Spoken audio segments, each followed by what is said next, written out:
Hello viewers, connect DSL Bharat YouTube ఛానల్కి స్వాగతం. ఈరోజు మనం నోటికి రుచిగా అనిపించి మన ఇంట్లో ఉండే వాటితోనే vegetarian biryani with potato curry చేసుకునే విధానం తెలుసుకుందాం. ముందుగా మనకు కావాల్సిన పదార్థాలను తెలుసుకుందాం.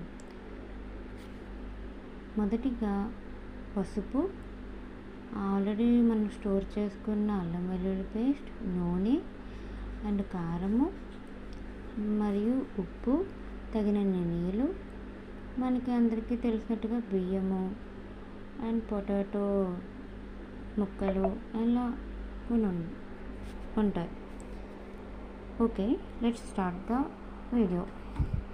ముందుగా మనం అందరికీ తెలిసినట్టుగా సరిపడినంత నూనె, మసాలా, ఉల్లిపాయ ముక్కలు, టమాటీ ముక్కలు, అల్లం వెల్లుల్లి పేస్ట్, కొత్తిమీర, పచ్చిమిరపకాయ ముక్కలు వేయించుకోవాలి.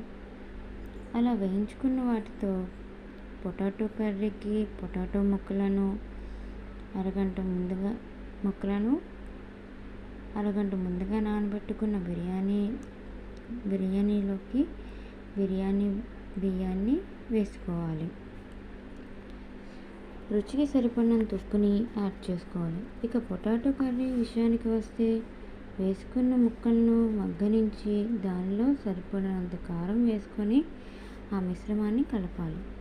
సరిపడినంత వాటర్ వేసుకొని ఒకసారి కలిపి మీడియం ఫ్లేమ్లో పెట్టి మూత పెట్టుకోవాలి. చివరగా తగినంత కొత్తిమీరను వేసుకొని వెజ్ బిర్యానీ మరియు పొటాటో కర్రీలో యాడ్ చేసుకోవాలి. పొటాటో కర్రీలో చివరిగా సాల్ట్ని యాడ్ చేసుకోవాలి. చివరిగా వెజ్ బిర్యానీ మరియు పొటాటో కర్రీని తగినంత సమయంలో ఉడకనివ్వాలి. చూసారా ఫ్రెండ్స్, సింపుల్గా ఈజీగా చేసుకునే పొటాటో కర్రీ విత్ బిర్యానీ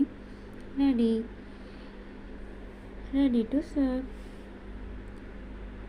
ఈ వీడియో కనుక మీకు నచ్చినట్టయితే please subscribe to connect DSL Bharat YouTube channel, like and share.